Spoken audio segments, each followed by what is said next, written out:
Pada masa-masa transisi dari Hindia Belanda ke era peralihan kemerdekaan RI, menulis menjadi amat penting agar gagasan dan cita-cita merdeka dapat dibaca oleh banyak orang. Namun, pada masa itu, media-media cetak yang diandalkan umumnya dimiliki oleh pengusaha-pengusaha yang bukan pribumi. Maka muncullah para pribumi yang berkeinginan untuk memiliki usaha percetakan sendiri dengan tujuan dapat bebas menulis dan menyebarkan propaganda serta cita-cita rakyat Indonesia. Siapa sajakah orang-orang di baliknya? Yuk kita kupas.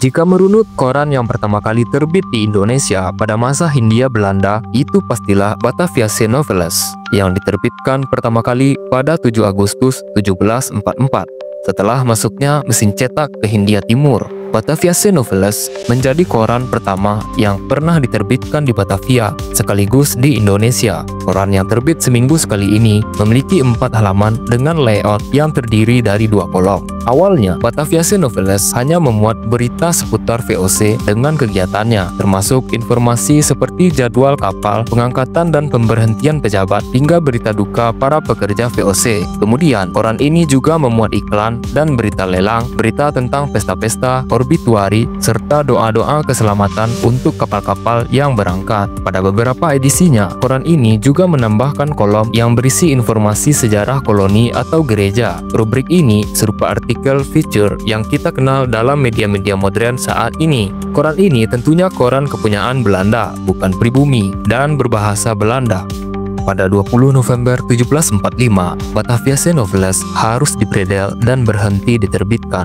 Alasannya, Dewan Direktur VOC di Amsterdam khawatir koran tersebut akan menjadi media yang membongkar rahasia VOC ke publik. Seiring waktu, banyak bermunculan koran-koran atau surat kabar baik dalam bahasa Belanda maupun bahasa Melayu, entah kepunyaan orang Belanda, Inggris, Tionghoa, campuran, dan lainnya. Lalu, manakah koran-koran pertama yang dimiliki, diterbitkan, dan diusahakan oleh pribumi asli Indonesia?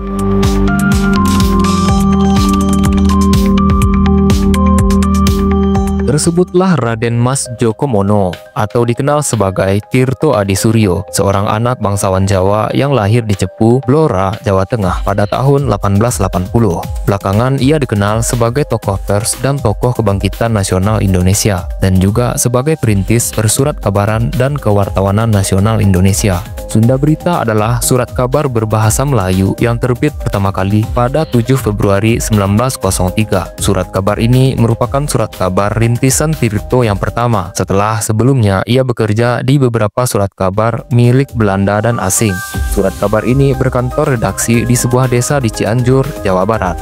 Surat kabar Sunda Berita merupakan titik tolak Tirto dalam memulai gerakannya untuk perjuangan kebangsaan cabang dunia tulis-menulis. Awalnya, surat kabar ini tak diniatkan sebagai pers yang menekankan keluasan edar dan jangkauan pengaruh yang signifikan bagi pergerakan nasional semasa itu. Namanya pun lebih bernuansa kedaerahan dengan daya cakupan yang sempit. Sunda Berita dibiayai oleh Tirto sendiri dengan dibantu oleh Bupati Cianjur kala itu.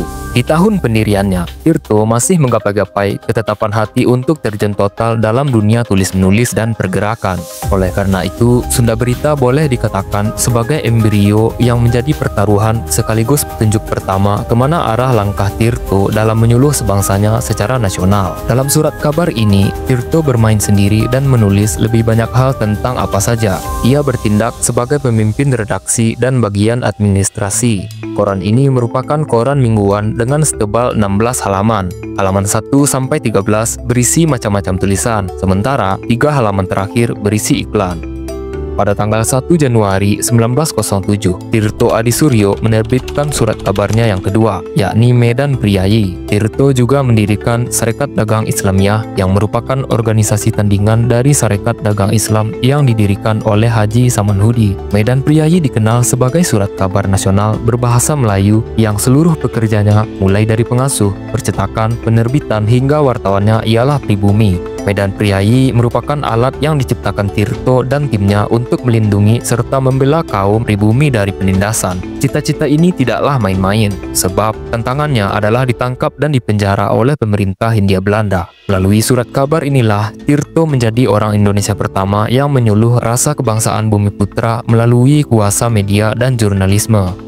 Sebelum menerbitkan Medan Priayi, Tirto Adisuryo bersama H.M. Arsad dan Usman mendirikan badan hukum yang dinamakan ENVI atau sekarang mirip-mirip Perseroan Terbatas pada Januari 1904. Medan Priayi berlokasi di Jalan Haripan, Bandung, Jawa Barat. Tepatnya di Gedung Kebudayaan sekarang. Badan hukum tersebut dicatat sebagai ENVI atau PT Pribumi Pertama sekaligus ENVI Pers pertama dengan modal sebesar 75.000 gulden Belanda yang terdiri atas 3.000 lembar saham. Dengan dana tersebut, terbitlah Medan Priayi dengan format mingguan yang terbit setiap hari Sabtu. Sesuai cita-citanya, Medan Priayi menjelma menjadi bentuk perlawanan Tito Adisuryo terhadap pemerintahan Hindia Belanda yang pada saat itu berusaha menyebarkan pandangan tunggal kolonialisasinya. Misi dari surat kabar ini adalah membela nasib rakyat dan kritis terhadap pemerintahan Hindia Belanda. Maka dari itu, surat kabar ini membuat banyak kritik pedas bagi pemerintah dan alamat pengaduan bagi setiap pribumi yang diperlakukan tidak adil oleh kekuasaan. Oleh karena itu, koran ini tentunya memerlukan usaha mandiri untuk melakukan pencetakan. Selain Medan Priayi, Tirto bersama RTA Tirto Kusumo juga mendirikan Putri Hindia yang terbit perdana pada 1 Juni 1908 di Batavia. Putri Hindia diterbitkan demi mengemban tugas mulia untuk kaum wanita dan dikelola oleh wanita. Tirto menggunakan surat kabar sebagai alat propaganda dan pembentuk pendapat umum. Dia juga berani menulis kecaman-kecaman pedas terhadap pemerintahan kolonial Belanda pada masa itu. Akhirnya, Tirto ditangkap dan disingkirkan dari Pulau Jawa dan dibuang ke Pulau Bacan dekat Halmahera, Provinsi Maluku Utara. Setelah selesai masa pembuangannya, Tirto kembali ke Batavia. Lalu, tak lama setelah itu, ia meninggal dunia pada 7 Desember 1918. Kisah perjuangan dan kehidupan Tirto Adisuryo disebut-sebut menginspirasi dan diangkat oleh Pramudia Anantatur dalam Tetralogi Buru atau Tetralogi Bumi Manusia dan Sang Pemula. Jabatan, pangkat, atau kecurangan, Bu. Dunia saya, bumi manusia dengan segala persoalannya. Saya akan minta anak saya untuk menerjemahkan.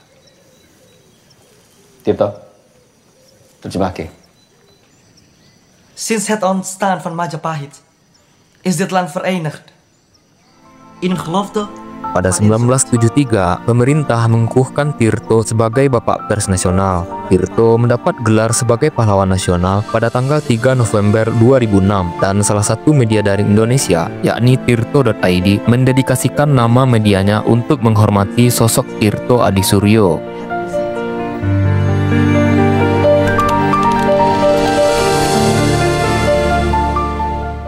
Utusan Melayu adalah sebuah surat kabar harian yang terbit di Sumatera West Coast atau di Sumatera Barat sekarang. Pertama kali pada 2 Januari 1911, surat kabar ini dipimpin oleh Mahyudin Datuk Sultan Maharajo, lahir di Sulitair, Solok, Sumatera Barat tahun 1858. Mahyudin merupakan salah seorang perintis pers pribumi yang banyak mendirikan dan menerbitkan surat kabar berbahasa Melayu atau sekarang bahasa Indonesia. Pada akhir abad ke-19, dia memimpin 2 surat kabar berbahasa Indonesia, yaitu Pelita Kecil yang didirikan pada 1 Februari 1886 dan Cahaya Sumatera 1897. Pada tahun 1901, Mahyudin menerbitkan dan memimpin surat kabar Warta Berita. Koran-koran ini merupakan salah satu surat kabar pertama di Indonesia yang menggunakan bahasa Melayu atau bahasa Indonesia, dipimpin dan dicetak oleh orang Indonesia. Setelah itu, ia pun menjabat pimpinan surat kabar utusan Melayu yang pada bagian bawah judulnya disebutkan dicetak oleh percetakan orang alam Minangkabau di Pesagadang, Padang Selatan, Kota Padang. Melalui slogan tersebut, Mahyudin ingin menunjukkan kemampuan kaum Minangkabau dalam menguasai usaha surat kabar dan percetakan yang ketika itu tak ada dimiliki oleh pribumi, hanya banyak dijalankan oleh orang-orang Belanda atau orang-orang Eropa dan Tionghoa. Dalam 4 halaman edisinya, utusan Melayu secara umum memuat berita-berita perniagaan dan pendidikan. Selain itu, surat kabar ini memuat rubrik agama dan cerita. Pada awalnya, utusan Melayu terbit setiap Rabu dan Minggu.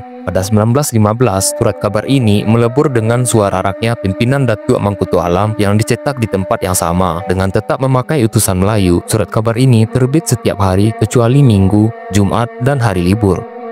Sekitar tahun 1912, bersama Rohana Kudus, Mahyudin menerbitkan koran khusus perempuan, yakni Sunting Melayu, yang memuat tulisan-tulisan kritis, suara-suara kaum perempuan, dan membahas segala hal dimulai dari pendidikan hingga pergerakan perempuan. Mahyudin merupakan tokoh yang peduli dengan kemajuan dan nasib bangsanya. Pada tahun 1888, ia pernah menginisiasi berdirinya organisasi sosial Medan Keramaian. Ia juga mendirikan organisasi Perserikatan Orang Alam Minangkabau yang giat menyokong kemajuan adat Minang. Sebagai tokoh adat terkemuka, Mahyudin seringkali berpolemik dengan tokoh-tokoh Puritan seperti Syekh Ahmad Khatib Al-Minangkabawi, Abdullah Ahmad, dan Abdul Karim Amrullah, ayahnya Buya Hamka. Utusan Melayu mengalami kemunduran setelah Mahyudin Datuk Sultan Maharajo meninggal pada Juni 1921 dengan tidak lagi terbit harian, melainkan setiap Selasa, Kamis, dan Sabtu. Utusan Melayu berhenti terbit pada 1926. Koran Sinar Sumatera menyebut tidak pernah diwartakan penyebab dari berhentinya surat kabar tersebut. Namun, Utusan Melayu memiliki kontribusi penting terhadap kebangkitan masyarakat Melayu dan berpengaruh dalam dunia Melayu, terutama di Sumatera.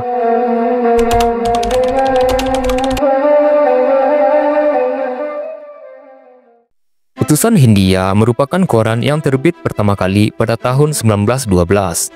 Koran ini resmi berada di bawah Syarikat Islam dengan Haji Umar Said Cokro Aminoto sebagai pemimpin redaksinya. Menurut buku Seabad Pers Kebangsaan, koran Utusan Hindia lahir dilatar belakangi oleh perseteruan antara golongan pedagang Tionghoa dengan golongan pedagang Arab dan pribumi. Pada Februari 1912 terjadi pembengkokan pasar Tionghoa di Surabaya. Aksi ini terus berlanjut. Percekcokan dan perkelahian antara mereka kian memanas. Para pedagang Arab dan Bumi Putra memboikot golongan Tionghoa, salah satunya dengan tidak memasang iklan di surat kabar milik komunitas Tionghoa.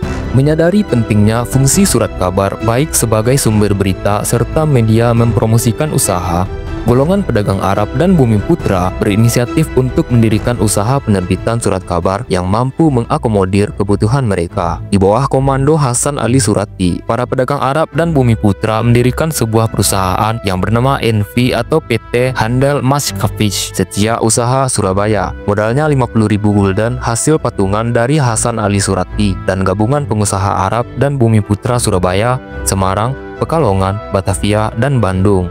Karena mayoritas pemilik saham Setia Usaha adalah para aktivis Syarikat Islam, maka Utusan Hindia jelas berfungsi sebagai media propaganda organisasi politik tersebut, khususnya di Surabaya. Selain ketiga besar surat kabar di atas, tentunya banyak lagi kemudian bermunculan surat-surat kabar yang diinisiasi dan diusahakan oleh tokoh-tokoh pribumi Indonesia asli, terutama sekali karena gerakan kebangsaan pada waktu itu telah memanfaatkan media koran dan majalah untuk mengungkapkan gagasan mereka.